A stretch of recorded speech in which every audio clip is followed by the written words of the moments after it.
মানে আমি তোমায় সকাল সকাল কোন অলক্ষণে কথা বললাম রানী? আমি তো কিছুই বুঝতে পারছি না। বললেন না, অলক্ষণে কথা বললেন না। ভুলে যাবেন না, আমি আপনার রানী, এই কৃষ্ণনগরের রানী। আমি তো তোমায় একটু কোনো কথা নয়, নিজের কাজ নিজে করুন, বুঝলেন? অন্দরমহলে আমার অনেক কাজ আছে। নিজের কাজ নিজে করব? আমি তোমার স্বামী, আমি তোমার কাছে এইটুকু আবদার করতে পারি না? হ্যাঁ,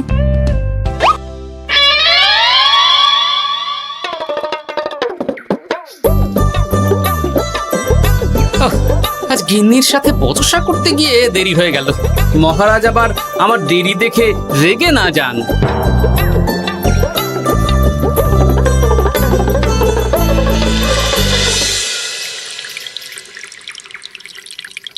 হ্যাঁ, তুমি কথাটা খুব একটা মন্দ বলনি মন্ত্রী। এতে রাজ্যবাসীরও উপকার হবে আর রাজকোষেরও খুব একটা চাপ পড়বে না। তাহলে মহারাজ সব ঘরে ঘরে এই বার্তা পৌঁছে দিই। কি এত বড় সাহস তোমার? আমার মুখে মুখে কথা বলছো? যাও, বেরিয়ে যাও বলছি আমার চোখের সামনে থেকে। তোমায় আর দেখতে চাই না। আমি আবার কি বললাম মহারাজ? কি বললে মানে? কি বলতে বাকি রাখলে শুনি? বলছিলাম কি, অপরাধ নেবেন না মহারাজ, সেনাপতি তো। চুপ, একদম চুপ। আমি মরছি নিজের জ্বালায় আর তুমি ওই ভুল ভাল বলে আমার মাথা বিগড়ে দিতে চাইছো। মহারাজ রেগে আগুন, এই ছিলেন ঠান্ডা, এই তো মুখে হাসি ছিল, এখন হাতে ডান্ডা। কি বললে কবি? তুমি আমায় অপমান করলে? যাও, এক্ষুনি তোমরা সবাই দূর হয়ে যাও আমার সামনে থেকে। কাউকে চাই না আমি। এই মুহূর্তে রাজসভা আমি শূন্য দেখতে চাই, না হলে আজ সব কটার গর্দান নেব আমি। যাও বলছি।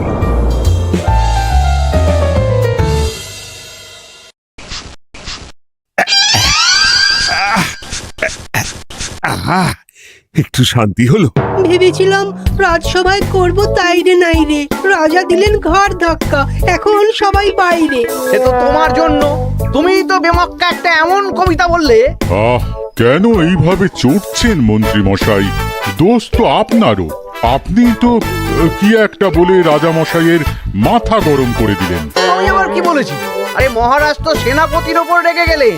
আরে বাবা, আমি আবার কি করলাম? পণ্ডিত মশাই কি সব বলে দিলেন, তখনই তো মহারাজ। এই আমার নামে একটা অসাধু বাক্য বললেই আমি কিন্তু। এ কি কাণ্ড! কৃষ্ণনগর রাজসভার সভারত্নরা বাইরে বের হয়ে কি মহা হট্টগোল শুরু করলেন। মহারাজ সবাইকে একসাথে ঘাড় ধাক্কা দিয়েছে। ওরে বাবা, এতগুলো ঘাড়ে রাজামশাই একসাথে ধাক্কা দিলেন কিভাবে? আচ্ছা, দোষটা কে করলো? দোষ করেছে ও, দোষ করেছে ও, দোষ করেছে ও, দোষ করেছে ও। এবারেও কেউ একমত হতে পারলেন না কে দোষ করেছে। আচ্ছা বেশ, কি হয়েছে কেউ একটা খুলে বলুন দেখি। আমি বলছি, মহারাজ বেশ খোশ মেজাজি ছিলেন, কিন্তু হঠাৎ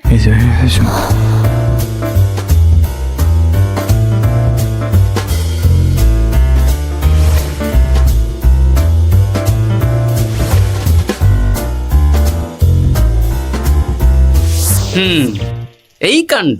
এ তো ভারী অদ্ভুত রোগ মনে হচ্ছে। মহারাজের আচমকা মাথায় রক্ত চড়ে গেল নাকি? হ্যাঁ, মহারাজ আপনাদের রাজসভায় ডেকেছেন। ওরে বাবা না, যাবো না গো আমি, আমার কাছে আমার প্রাণ সবচেয়ে দামি। আমিও যাব না, নির্ঘাত মহারাজ গর্দান নিতেই ডাকছেন। আমিও যাব না গোপাল, আমারও প্রাণের বড় মায়া। আচ্ছা, এটা কি কোনো কথা হলো? হ্যাঁ, প্রাণের মায়া কার নেই বলুন তো? আর মহারাজ যে গর্দান নিতেই ডাকছেন তার কি কোনো মানে আছে? অন্য কারণও তো হতে পারে। তুমি কি করে বুঝলে? হ্যাঁ, বুঝতে পারিনি, তবে আন্দাজ করেছি। তোমাদের কথাতেই শুনলাম মহারাজ খোশ মেজাজেই ছিলেন, সহসা রেগে গেছেন। আবার যে সহসা খোশ মেজাজেই ফেরেননি, তাই কি বলা যায়? এটা তুমি বলনি তো বন্ধু, চলো সবে ফিরিয়ে আনি রাজসভার ছন্দ। আরে গোপাল, এসো এসো এসো। তা এত দেরি করলে কেন? বাকিরা কোথায়? তারা আসছেন মহারাজ। আপনি তাদের ডেকেছেন, তাদের ঘাড়ে কটা মাথা যে তারা আসবেন না। কিন্তু মহারাজ, আমি অন্য কথা ভাবছি। কি কথা গোপাল? আপনি নাকি সভায় আজ হঠাৎ সবার উপরে রেগে গিয়ে তাদের সভা থেকে বের করে দিয়েছেন মহারাজ। এ কি সত্যি মহারাজ? আরে না না গোপাল, মোটেও না। বলতে পারো আমি সবার সাথে একযোগে একটা রসিকতা করছিলাম। আমি দেখছিলাম সবাই আমার রসিকতা কেমন বুঝতে পারে। তাই নাকি? আসলে তুমি ছিলে না বলেই এরা কেউ আমার রসিকতা ধরতে পারেনি। এ কি সত্যি মহারাজ? আপনি সত্যি আমাদের উপর কোনো রাগ করেননি? হুম, এ কি এই সব কিছুই আপনার রসিকতা ছিল? ও মা, তাই নাকি মহারাজ? এই যে আপনি শুনিয়ে দিলেন কথা কড়া কড়া, সবকিছুই ছিল আসলে নিছক মজা করা। আহ, আবার যত সব বাজে বকছো তোমরা। এত কথা কেন?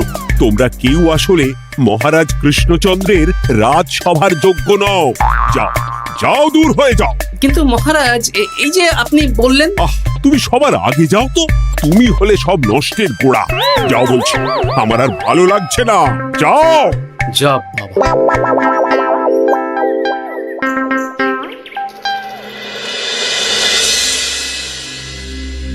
কি বুঝছেন? না না না, আমি তো সবই ঠিক দেখছি রানীমা। হ্যাঁ, এটা ঠিক যে নারীর গতি কিঞ্চিত চঞ্চল বটে, তবে তা তো হতেই পারে। বাকি সবটাই ঠিকই আছে। তাহলে এমন হচ্ছে কেন? মহারাজ এইভাবে যখন তখন রেগে যাচ্ছেন কেন? আজ শুনলাম আপনাদের সভা থেকে দুবার বের করে দিয়েছেন, আবার ফিরিয়ে এনেছেন।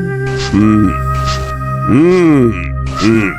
আমি ওষুধ পাঠিয়ে দিচ্ছি, আর মহারাজের কিঞ্চিত বিশ্রামের দরকার। হ্যাঁ, তোমার মাথা আর আমার মুন্ডু।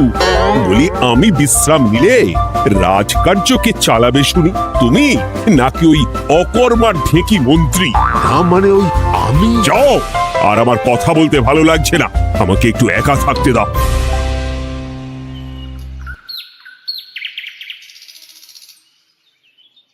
ব্যাপারটা কি বুঝলে গোপাল? রাজবৈদ্য তো মহারাজকে দেখতে রাজবাড়িতে গেছেন। এ কি মনে হয়? গতকালও আমি যখন বাগানে গেলাম,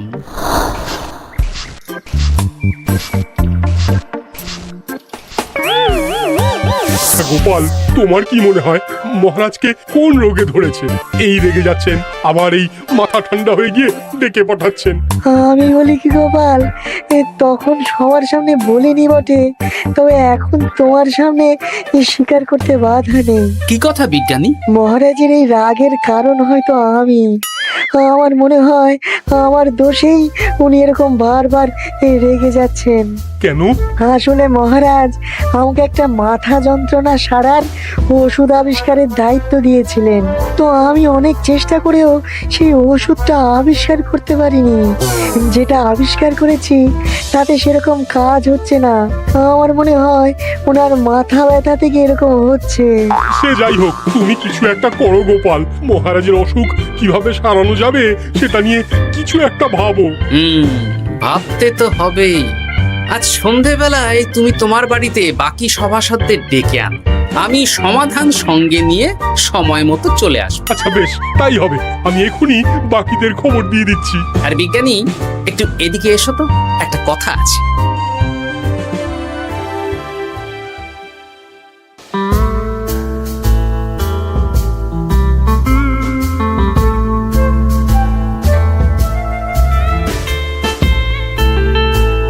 গো, বলি এইভাবে ঘুরলে কি মহারাজের ব্যামো সেরে যাবে? তা সারবে না। তার চেয়ে এক কাজ করি, কিছুটা আলু আর ছোলা সেদ্ধ করেছি, তার সাথে নুন, লঙ্কার গুঁড়ো আর লেবু দিয়ে মেখে আলু কাবলি বানিয়ে দিই, কি বলো? হ্যাঁ, দাও দাও দাও, মন্দ হয় না। মহারাজের মন উচ্চাটন, তার কি কারণ? মাঝে মাঝে আসছেন আর মহারাজ রেগে আগুন হয়ে যাচ্ছেন, আবার যেই সে ব্যামো ঠিক হয়ে যাচ্ছে মহারাজ সেই আগের মতন। তার উপর আবার সভাসদেরা মনে করছে তাদেরও কোনো দোষ আছে। তাহলে দুয়ে দুয়ে চার করতে হবে, কিন্তু কিভাবে কিভাবে কিভাবে? এই নাও। কালু কাবলি খেয়ে পেট ঠান্ডা করে নাও দেখি। হ্যাঁ, বেশ কিছুদিন আগে বিজ্ঞানী লেবুর রসের জাদুর কথাই তো বলছিল। আচ্ছা গিন্নি, তুমি তোমার বিয়ের সময় তোমার বাবার মুদির দোকানের একটা কাঠের ছোট বাক্স পেয়েছিলে না, যাতে শ্বশুর মশাই মোহর রাখতেন? উমা, সে বাক্স তো ঝুলকালি মেখে আছে গো, তা দিয়ে তোমার কি হবে? ঝুলকালি লেগেছে? বাবা বাবা বাবা, তাতে তো আমার কাজ আরো ভালো হবে। যাও যাও যাও, নিয়ে এসো দেখি। আমি ততক্ষণে বেশ খানিকটা অদৃশ্য কালি বানিয়ে ফেলি। না না, আমি তো বলছি মহারাজের কোনো রোগ নেই, সামান্য উদ্বেগ ছাড়া আর কোনো সমস্যাই নেই মহারাজের। তাহলে মহারাজ আমাদের এই তুর্কি নাচন কেন নাচাচ্ছেন শুনি, মস্করা করে? তাই তো উত্তর জানা চাই তো। আর এই যে এত জরুরি তলব পাঠিয়ে গোপাল আমাদের ডেকে পাঠালো, তার তো টিকিরও দেখা নেই। গোপাল কি করবে শুনি? যে রোগ আদপেই নেই সেই রোগ কিনা ওই গোপাল ছাড়াবে? আমার তো বিশ্বাসই হয় না। বিশ্বাসে মিলায় বস্তু, তর্কে বহু দূর, তাই না মন্ত্রী মশাই?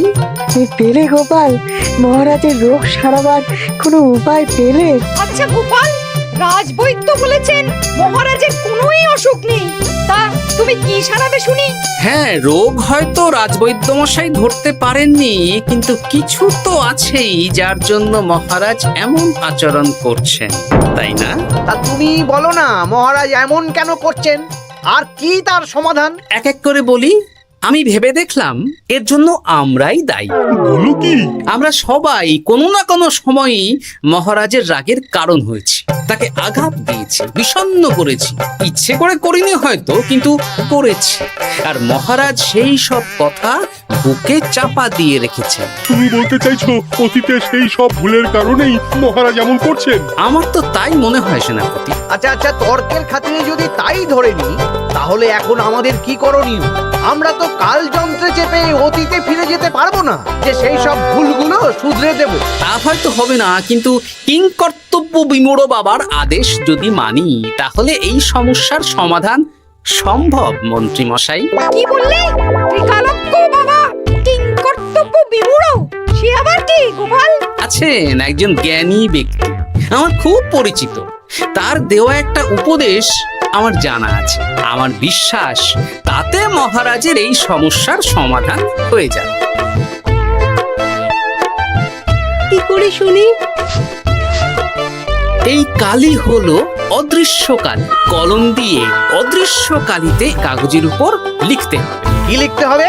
লিখতে হবে যে মহারাজের সাথে অতি সাম্প্রতিক কালে আমরা যা যা অন্যায় করেছি তাই লিখতে হবে। কোনো মিথ্যে কথা লেখা যাবে না। তবে চিন্তা নেই, অদৃশ্য কালি, ফলে কেউ কারো লেখা পড়তে পারবে না। এইবার এই কাগজ ভাঁজ করে ফেলে দিতে হবে এই বাক্সে। বাক্সে তালা, তার চাবি থাকবে মন্ত্রী মশাইয়ের কাছে। আবার আমার কাছে কেন? পরে যাতে কোনো সন্দেহ না করেন, যা সন্দেহ বাতিক মৌন আপনার। বললে এইবার এই বাক্স সারা রাত নদীর ধারে বটতলায় পড়ে থাকবে, চাঁদের আলো পান করবে। তারপর সকালে আমরা সবার সামনে এই বাক্স ফেলে দেব নদীর জলে। সবার অন্যায় সারা রাত চাঁদের আলো পান করে শুদ্ধ হয়ে ভেসে যাবে নদীর জলে। ব্যাস ব্যাস, আমরা সবাই পাপ মুক্ত হয়ে যাব। একদম সবাই শুদ্ধ হয়ে যাব, আর মহারাজের ব্যামো সেরে যাবে। কিন্তু তুমি কোনো চালাকি করছো না তো গোপাল? অদৃশ্য কালিতে লেখার সাথে আমি আর কোন চালাকি করব মন্ত্রী মশাই? দেখুন, আমি একটা কাগজে লিখছি। কি কিছু বোঝা যাচ্ছে? সত্যি তো কিছু বোঝা যাচ্ছে না যে আদৌ কিছু লেখা হয়েছে কি হয়নি। তাহলে লেখা শুরু করা যাক। এক এক করে লিখুন আর কাগজ ভাঁজ করে বাক্সে ভরে দিন। আর হ্যাঁ, একদম মিথ্যে কথা লিখবেন না, তাহলে কিন্তু লেখাগুলো অদৃশ্য থাকবে না, ফুটে উঠবে। আচ্ছা গোপাল, বুঝেছি। কলম কালি মন, লেখে 3 জন, মিথ্যে কথা লিখে দিলেই ঘটবে অঘটন। আমি বাক্সটা নদীর পাড়ে সঠিক জায়গায় রেখে আসবো। তারপর কাল সকালে সবাই মিলে এই বাক্স ফেলে দেব নদীর জল। ঠিক আছে?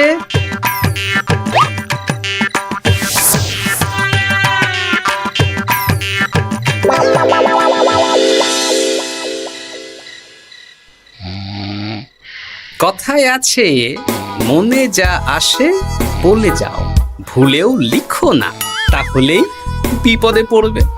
এদিকে কেমন সবাই নিজের নিজের দোষ লিখে বাক্সে ফেলে দিয়েছে। ভাগ্যিস আমি সবার লেখা কাগজগুলো রাতের অন্ধকারে বের করে আনলাম।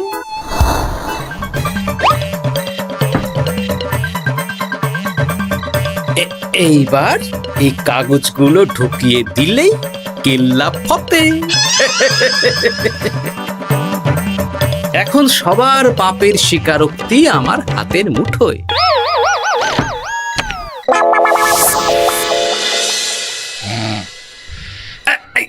আরে, ও মা গো, ও বাবা গো, বলি নাক ডেকে তো ঘুমোচ্ছ, আর পিঠটা একটু চুলকিয়ে দাও দেখি। এই জন্যই তো মাথাটা যায় গরম হয়ে। আরে, এই সহজ ব্যাপারটাই তো আমি বুঝতে পারিনি। মহারাজের অসুখ তাহলে এই। যাক, এই রাতের বেলাতেই একসাথে একটা ঢিল পেয়ে গেছি। এক ঢিলে মারবো দুই পাখি। রাজার অসুখও সারবে, আবার সব কটা পাজি শায়েস্তাও হবে। হ্যাঁ,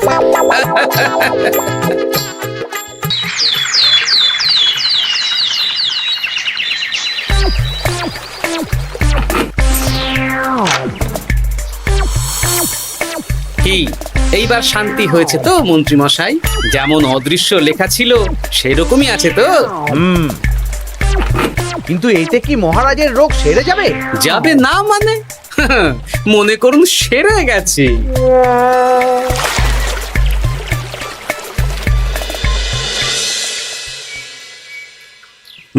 তাহলে আজকে সভার কাজ শুরু করা যাক।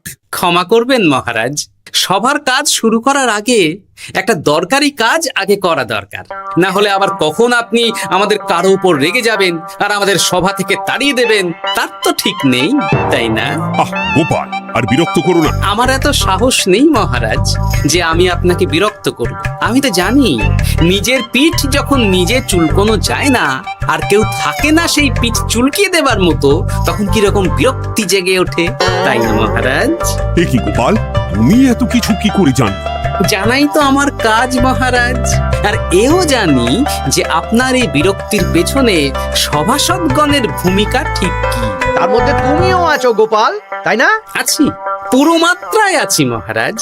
তবে হ্যাঁ, আমি কিন্তু তাই বলে রাজকোষের হিসেবে গোলমাল করে মহারাজের কোপের কারণ হইনি মন্ত্রী মশাই। এটা কি গোপাল আন্দাজে বলছে? না হলে কাল অদৃশ্য কালিতে আমি কি লিখেছি সেটা জানলো কি করে? আমি যা লিখেছি সেটাও কি গোপাল পড়ে ফেলেছে নাকি? যাকে পড়লেই বাকি, সব লেখা তো ওই নদীর জলে ভেসে গেছে। আমি যে লিখেছি তার প্রমাণ কি? তবে আর চিন্তা নেই মহারাজ, সমস্যার সমাধান হয়ে গেছে। এখন থেকে আপনি যতক্ষণ রাজসভায় থাকবেন, প্রথমে মন্ত্রী মশাই, তারপর পণ্ডিত মশাই, আর তারপর রাজবৈদ্য পালা করে আপনার পিঠ চুলকে দেবে। কেন আমি কেন চুলকে দেবো? না দিলে যে আপনার কপালে অনেক বড় শাস্তি ঝুলছে মন্ত্রী মশাই। রাজকোষে যে জালিয়াতি আপনি করেছেন তার স্বীকারোক্তি আমি হাজির করব যে মহারাজের সামনে।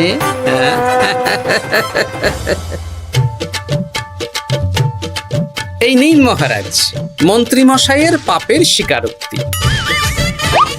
আপনি আগে মন্ত্রী মশাইয়ের লেখাটা পড়ুন, তারপর একে একে সকলের স্বীকারোক্তি দিচ্ছি। এ কি মন্ত্রী, তুমি রাজকোষ থেকে 500 মোহর চুরি করেছো, আর তার বদলে সেই হিসেব তুমি পুকুর পাড় বাঁধানোর খরচ হিসেবে দেখিয়েছো। এই সেরেছি, এটা ফুটে উঠলো কি করে? সে অনেক কাণ্ড মন্ত্রী মশাই, বাকিদের সবারটাই আছে, এত জেনে কাজ কি? না না, জানতে তো হবেই। তাহলে শুনুন, এই অদৃশ্য কালি আসলে লেবুর রস। গতকাল রাতে আমি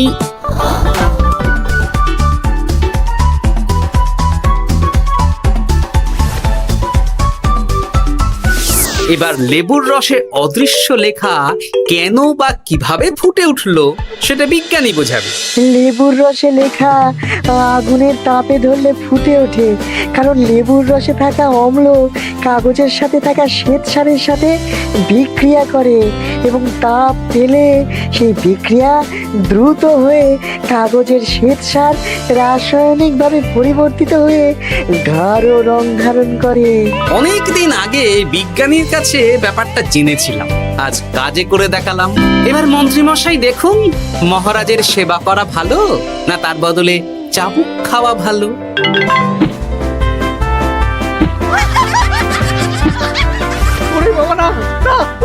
আগে যেমন বুনো ওল তেমনই তো বাঘা তেঁতুল হবে মন্ত্রী মশাই।